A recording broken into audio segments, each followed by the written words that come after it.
नमस्कार, मैं हूं रविंद्र जैन और आप देखना शुरू कर चुके हैं सबकी खबर। आज हमारे साथ राष्ट्रीय स्वयंसेवक संघ के बहुत पुराने कार्यकर्ता जो आज भी संघ की शाखा में आपको नियमित मिल जाएंगे। लगभग 62 साल से नियमित संघ की शाखा में जा रहे हैं, लेकिन अकेले उनकी भूमिका संघ के स्वयंसेवक की नहीं है। वे मध्य प्रदेश के वरिष्ठतम पत्रकार रहे हैं, विचारवान व्यक्ति हैं और वे हैं राम मोहन सिंह जी कुशवाहा, जो भिंड से चलकर भोपाल तक की उन्होंने यात्रा की है। आज हम उनसे तमाम सारे मुद्दों पर समझने की कोशिश करते हैं, क्योंकि उन्होंने तमाम सारी ऐसी पीढ़ी तैयार की है। कुशवाहा जी ने पत्रकारिता के क्षेत्र में भी तैयार की है, भारतीय जनता पार्टी के अंदर भी तैयार की है और संघ में भी उनके कई ऐसे लोग हैं जो आज भी उनके घर कहीं ना कहीं सलाह लेने आते हैं, कहीं ना कहीं। और जब विचार की बात होती है तो कुशवाहा जी को बुलाकर पूछा जाता है कि अब हमें कहाँ, जिस चौराहे पे खड़े हो जाए, आगे बढ़ने का रास्ता यदि चाहिए तो आप कुशवाहा जी से पूछ सकते हैं आके। तो कुशवाहा जी, आपका बहुत बहुत स्वागत है। मैंने तो पिछले 40-45 साल से आपको देखा है, जब से मैंने होश संभाला है ग्वालियर में।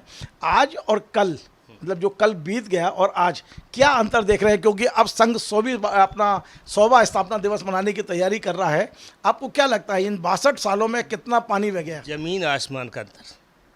नहीं, जमीन आसमान का अंतर है, लेकिन किस तरह का? इस तरह का निष्ठा में, पैसे में, साधना में और वैभव में, सब में अंतर आया है।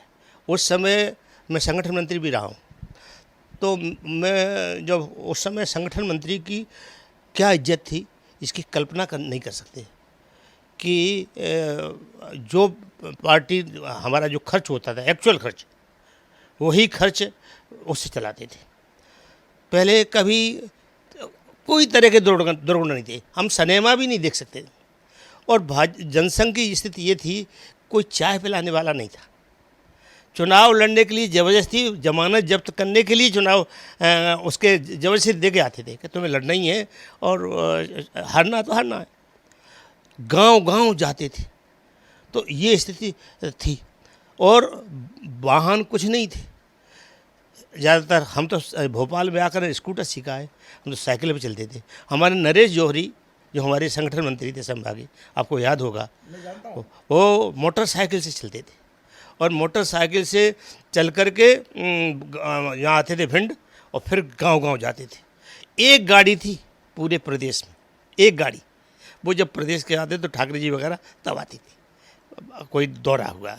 फिर उसके बाद केवल इनका ही नहीं, जगदीश गुप्ता मेयर रहे ग्वालियर के, मंत्री रहे, और मंत्री हटे और टीन के डिब्बे बेचने लगे गोरखी के गेट पे। नहीं, वो मैं बताता हूँ आपको। जगदीश गुप्ता जी को मैं जानता था। जगदीश गुप्ता जी मेयर पद से हटने के बाद अपना घर चलाने के लिए टेम्पू का ऑयल बेचते थे। जब राजमाता ने उनको देखा था तो उन्होंने एक दुकान और कुछ व्यवस्था की थी उनकी, लेकिन उन्होंने खुद देखा राजमाता ने कि ये कल तक मेयर था और आज ऑयल बेच रहे हैं। नहीं, मेरे साथ भी यही हुआ। मेरी हालत बहुत ख़राब थी, आर्थिक हालत। घर में खेती थी तो खेती का परिवार गुजर चल जाता था। बेसिक स्वदेश देता था उस समय 50 रुपये, और वो भी टेलीग्राम से खबरें जाती थी। तो अब वो शब्द गिनकर, मोबाइल वगैरह तो कुछ था ही नहीं। 50 से कैसे गुजर वो, तो सबको चिंता रहती थी। कप्तान सिंह सोलंकी को, राजेंद्र शर्मा को, अपने नरेश जौहरी को, सेजवलकर जी को और ठाकरे जी वगैरह सबको चिंता रहती थी अब कैसे दिया जाए। तो राजमाता जी ने उस समय एक ट्रस्ट था, उसका मुझे सेक्रेटरी बना करके मान से 1500 रुपये देने लगे। उसमें 15 से बहुत होते थे। और वो उन्होंने कहा कि आप हमारे अब जनसंपर्क का कार्य देखेंगे, संसदीय प्रतिनिधि। तो हर भाषण में जाके कहती थी कि अब मैं जा रही हूँ, कोई समस्या हो तो राम मोहन सिंह को बताना। खड़े करके हमारा परिचय कराते थे कि ये हमारे प्रतिनिधि हैं, ये बताते थे। कुशवाहा जी, ये बात तो ही पुरानी जो आपने जिया है। अब आज का संघ क्या है वो भी थोड़ा सा प्रकाश डालें। आज क्या है? नहीं, संघ पर तो देखो भाई, संघ को क्या, संघ के जो लोग हैं, जो पदाधिकारी हैं, मैं उनके बारे में बात कर। तो एक बता दे, एक उदाहरण ही है। हमारा मुखर्जी भवन कोई कम था ग्वालियर में? नहीं, यहाँ का। अच्छा, भोपाल। यहाँ का करोड़ों का था, क्यों तोड़वा दिया गया? मुखर्जी भवन अभी उसकी, मुखर्जी भवन नहीं है मेरे ख्याल, दीनदयाल उपाध्याय, दीनदयाल परिसर था वो। हाँ, दीनदयाल, सॉरी, मुखर्जी भवन ग्वालियर का है ऐसे। तो अब दीनदयाल वो, ये आप कह रहे हैं भारतीय जनता पार्टी का जो हबीबगंज में प्रदेश कार्यालय था जिसे तोड़ा गया, उसके बारे में आप चर्चा करें। उसके बगल में जो आरटीओ का ऑफिस था वहाँ बनाया, वहाँ भी करोड़ों रुपए खर्च किए। ये अरबों का बनेगा। अब इससे समझ लिए। तो इसमें एक नरेंद्र जी की, मैं बहुत राज की बात कहता हूँ, ये राज की बात बहुत कम लोग बताएंगे। नरेंद्र मोदी कुशल राजनीतिज्ञ हैं और ईमानदार आदमी से ज़्यादा जो चाणक्य है ईमानदार था। यहाँ तक तेल बत्ती शासन की है, ये वैसे ही नरेंद्र मोदी है। उन्होंने विपक्ष को निपटाया, एक एक को, सब जेल में है, आईटी का अफसर। भाजपा के लोगों को क्या करें, वो बेईमान तो ये भी हैं। तो ये क्या करते हैं, चुपचाप जिसका भ्रष्टाचार के पकड़े चुपचाप बुलाते हैं और भ्रष्टाचार का केस दिखाते हैं। जेल जाना है कि इस्तीफा देना है, इस्तीफा देकर चला जाता है। ये कई उदाहरण हैं। ये बिहार के जो थे अपने जन संपर्क मंत्री थे महाराष्ट्रियन, वो। और पैसे का क्या करते हैं जो उनके पास मिलता है? पैसे का फिर उसको क्या कहते हैं, उसको कहते हैं लगाओ कार्यालय में। आज उन्होंने निर्देश दिया है कि प्रदेश का कार्यालय करोड़ों अरबों का होगा और जिलों का कार्यालय 50 लाख से नीचे का नहीं बनेगा। अब जो जो कमाएगा वो अपने लिए भी रखेगा, रिस्क लेगा कि नहीं लेगा, तो अपने लिए भी रखेगा। ये वस्तु स्थिति है इसको। पर ये क्या है कि ये इसलिए आप बहुत तीखा बोल रहे हो, ऐसा नहीं हो कभी आपका नुकसान हो जाए। मेरा क्या नुकसान होगा, 80 साल का हो गया, दे भी कह सकते हैं। सच बोलने से क्यों पीछे हटे? नहीं नहीं, मैंने सच नहीं, मैंने कम से कम 20 लोगों का ट्रैप कराया, रिश्वत पकड़ाई, और खास से खास बीजेपी के भी हैं उसमें? बीजेपी हमारे रसाल सिंह का जिस घर में रहते थे उसका उनका लड़का पटवारी था, उसको वो करा दिया था। रसाल सिंह को पता नहीं पढ़ने दिया, मैंने कराया। अच्छा, मैं क्या बताया, मैं गवाह नहीं बनता था, मैं कलेक्टर और एसपी के पास बैठ जाता था। अब आप अंदर नहीं जाएंगे, मकान के अंदर नहीं आए, टेलीफोन नहीं करेंगे, किसी से बात नहीं करेंगे जब तक हमारी पार्टी जब पता पड़ जाएगी ट्रैप हो गया, तब आप कर सकते। नियम है। पुष्पा जी, एक बात मैं जानना चाहता हूं कि अभी पिछले 3-4 दिन से 8 दिन से आप सुन रहे होंगे कि भारतीय जनता पार्टी के जो पुराने नेता हैं, जो शायद आपके साथ भी काम किए होंगे, चाहे वो मोगे जी हों, रघुनंदन जी शर्मा जी हों, हाँ, तो वो उन लोगों के बयान आपने सुने होंगे। वो बड़े दुखी हैं कि इस बार भारतीय जनता पार्टी पुराने लोगों को पूछ नहीं रही है। आपका क्या विचार है, पूछना चाहिए, नहीं पूछना चाहिए, इन्हें घर बैठना चाहिए? नहीं, समय बदला है ना, नई पीढ़ी आई है। अगर अब एक आदमी दीवाल बन के खड़ा हो जाए, पीछे कार्यकर्ता पड़े, उनका भी तो भविष्य है। नरेंद्र मोदी ने क्या किया कि आप परिवारवाद नहीं चलेगा, ये शिवराज सिंह साधना जी को देना चाहते थे विदिशा से, उनको नहीं देना, पत्नी को नहीं मिलेगा, तो रामपाल और मित्र को ले आओ, तो रामपाल सिंह को लेके आए। तो ये है, कराया गया। खुद नरेंद्र मोदी ने, उनकी भतीजी को टिकट मिल गया था पार्षद का, और वापस करवा दिया। मैंने कहा आपने क्या दिलाया था? दिलाया नहीं हो, मेरा नाम तो चलेगा कि कहेगा कि लोग तो कहेंगे कि नरेंद्र मोदी के भतीजी है, तो मैं भूखों पर मर जाऊँ।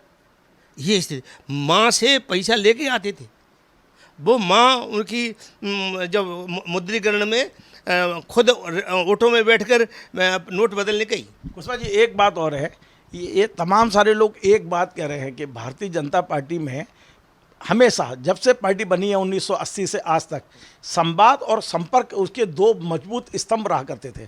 आज पार्टी में संवाद और संपर्क बहुत कम हो गया है और कार्यकर्ता घुटन महसूस कर रहा है। आपको क्या लगता है, ये सही है या गलत? संवाद और संपर्क है आज? कुछ सीमा तक हो सकता है, वो अपने एंगल से देखते हैं ना। हम आपका एंगल क्या है? देखिए, आप भी इस विचार से जुड़े रहे हैं। तटस्थ भाव से बोलता हूँ कि पार्टी तो हमारी माई बाप है, पार्टी ने हमको बहुत कुछ दिया है, पार्टी ने रघुनंदन जी को बहुत दिया है, रघुनंदन जी सांसद बनाए। कार्यालय मंत्री कभी कल्पना कर सकते हैं कोई सांसद बन जाएगा क्या? उनकी इतनी बच्चों को नौकरी दिलाई, विधानसभा में नौकरी दिलवाई गई, मकान बनाया, भले लोन से बनाया हो, किसी ने बनवाया हो। आज वो वहाँ मानस भवन में बैठे हैं, मानस भवन का टर्नओवर मालूम है कितने का? करोड़ों का है। भले वो कहते हो कि उनका नहीं हो, पर एक जगह पे गाड़ी घोड़ा सब सुविधा से बैठे। तो मोगे जी प्रचार थे। मोगे जी जैसे राजनीति में आए, राजनीति में आने के बाद उनका दिशा ही बदल गई। एक दिन क्या हुआ कि अखबारों में खबर छप गई कि मोगे जी के 100 चप्पलें हैं, तो उन्हें छपा दी। 74 बंगले में रहते थे, तो मैंने मजाक में कहा कि कहाँ है वो चप्पल, तो दिखाओ। तो उन्होंने अंदर गए तो एक जगह ढेर लगे थे, चप्पल थी बहुत। तो हमने एक कहा मुझसे, वो बहुत राज की बात बताता हूँ। मैंने कहा मोदी जी, जब आप हमारे विभाग प्रचारक थे, मैं आपसे आँख से आँख नहीं मिला सकता था। आज स्थिति है कि आप मुझसे आँख नहीं मिला सकते। बहुत कड़ी बात थी। मैंने आज आप आँख नहीं मिला सकते, और चुपचाप रह गए मोदी जी। तो मोदी जी फिर बाद में क्या, वो हाउसिंग बोर्ड के बन गए, मेयर बन गए, सांसद बन गए, फिर भी हम ही बनेंगे। कार्यकर्ता कहाँ जाए? बात बनने की नहीं है, वो सिर्फ ये कह रहे हैं कि पार्टी के कार्यक्रमों में बुलाओ, तो आप वो भी नहीं बुला रहे। पार्टी के कार्यक्रम में तो बुलाए ही जाते होंगे। नहीं बुलाएगा, ये शिकायत जो है ना, देखिए ताई को शिकायत है, मोगे जी को शिकायत है, रघुनंदन जी को शिकायत है, कैलाश चावला को है, सेजवार जी को है। अभी तक इनके पास किसी जिम्मेदार व्यक्ति ने नहीं कहा कि चुनाव आ गए हैं, आइए हम सब साथ बैठे। मुझसे कब किसी ने कहा है? पर मैं जितना करता हूँ मैं आपके सामने बोल रहा हूँ, नहीं बोला। ये खुद का सोचना चाहिए। एक बात और बता दिए, संघ की एक व्यवस्था है कि अधिकारी बैठक में जाता है। अगर मुख्य शिक्षकों की बैठक है, वह प्रांत का अधिकारी नहीं जाएगा, कितना भी गाँव नहीं जाएगा, क्योंकि मुख्य शिक्षक का है। एक बार एक बहुत बड़े अधिकारी नाराज़ हो गए गुरुजी पर। मैंने कहा देखो, नाराज़ हो जाओ, व्यवस्था ये है कि आज हमारा जब मुख्य शिक्षकों की बैठक है, कल इनकी बैठक होगी, परसों जिस आपके स्तर की तब आप भी बैठेंगे, तब आपसे बात की जाएगी। तो ये तो अधिकारी है। आज आप कुछ पद पे नहीं हो तो आप कार्यकर्ता हो, कार्यकर्ता के हैसियत से आप काम कीजिए और बैठिए। उसमें एक चीज़ और है, आज की तारीख में भारतीय जनता पार्टी को कहाँ खड़ा पा रहे हैं। बिल्कुल सही है कि पीढ़ी परिवर्तन हो रहा है, और पीढ़ी परिवर्तन का जो प्रसव पीड़ा जैसी होती है वो तमाम लोगों को हो रही है, वो उसको सहन करना पड़ेगा, तभी नई पीढ़ी आपके पास आएगी। हम कल्पना करते हैं, लेकिन आज भारतीय जनता पार्टी कहाँ खड़ी है। मैं अपने से बताता हूँ। मैं शुरू का कार्यकर्ता हूँ, मैं दर्द है। मैंने दीनदयाल जी को भी देखा है, सबको देखा है, अधिवेशन कराए है, अधिवेशन कवर भी किए। उस स्थिति में हम ये सोचते थे कभी हमारी भी सरकार बनेगी, कल्पना ही नहीं थी। कल्पना। इमरजेंसी में तो ये हालत हो गई थी कि गोली से मार दिए जाएंगे इंदिरा गांधी, अब तो तानाशाही भारत में हो गई। उससे उभर कर हम आज विश्व में सभी नेता, दुनिया के नेता पैर पड़ रहे हैं। बड़ी से बड़ी शक्तियां भारत का वो कर रही है। हमारी आर्थिक स्थिति, पाकिस्तान बना था, पाकिस्तान में भूखों मरे रो तो टीवी भी देखते हो। मध्य प्रदेश भारतीय जनता पार्टी की बात कर मध्य प्रदेश में भी यही हालत है कि मध्य प्रदेश को भारत से छोटा नहीं, क्योंकि मध्य प्रदेश में चुनाव हैं अभी। मध्य प्रदेश का जो माहौल है, मैं आज उस पर चर्चा करना चाहता हूँ। देखो बात मैं एक बता दूँ, ये जो विरोध में जा रहे हैं, मैंने एक पोस्ट डाली थी फेसबुक में कि जो यहाँ समस्या थी वहाँ भी समस्या ही बनेगी। वो भाजपा के वोट नहीं काट रहे, वो कांग्रेस के वोट काटेंगे। कांग्रेस को 2 बार सोचना पड़ेगा कि इनको आ तो गए, ले तो लिया, हम अपने कार्यकर्ता को ले जाएं। कोई तो यही भारतीय जनता पार्टी के साथ हुआ। जब सिंधिया जी आपके पार्टी में आए, भारतीय जनता पार्टी में आए, तो वहाँ जो माहौल हुआ अब वो शायद कांग्रेस में होगा। हाँ बिल्कुल हुआ। तो ये क्या है, ये युग परिवर्तन का, पैसे का प्रभाव है। कुशवाहा जी, एक और सवाल। आपने चूंकि महल में बहुत काम किया है, आपने खुद ही बताया, आज की तारीख में भारतीय जनता पार्टी में सिंधिया जी कहाँ खड़े हैं, ज्योतिरादित्य सिंधिया, और उनका भविष्य क्या देख रहे हैं आप? देखो एक बात बताऊँ, ये सही है कि अब राजशाही नहीं है, पर ये राजशाही का वैभव बनाए हुए हैं। हमारा समाज बंधु समाज परंपरागत है।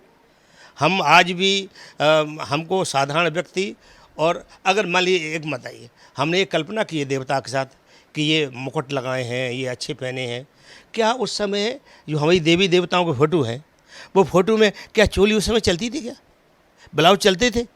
देवता रहे होंगे तो वो तो देवता थे ही नहीं, मूर्त रूप थे, वस्त्र होते ही नहीं थे उसमें। वस्त्र तो बहुत देर में आए, अन्न बहुत देर में आया है। तो आज के स्वरूप में जो स्थिति है वो है, उसकी कल्पना करके आप विचार कर लो।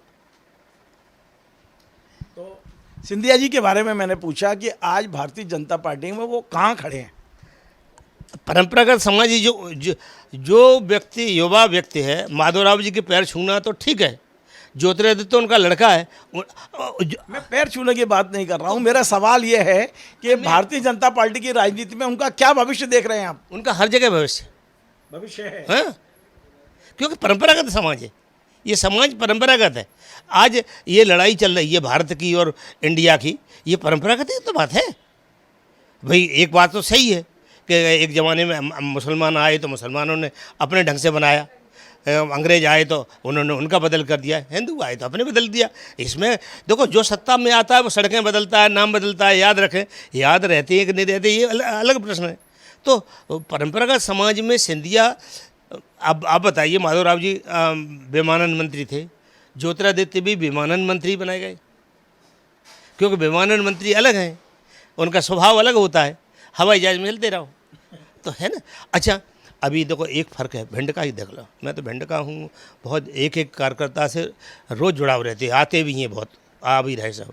ये स्थिति है कि भिंड में एक तो परंपरागत जनसंघ का आदमी है, एक सिंधिया का आ गया है।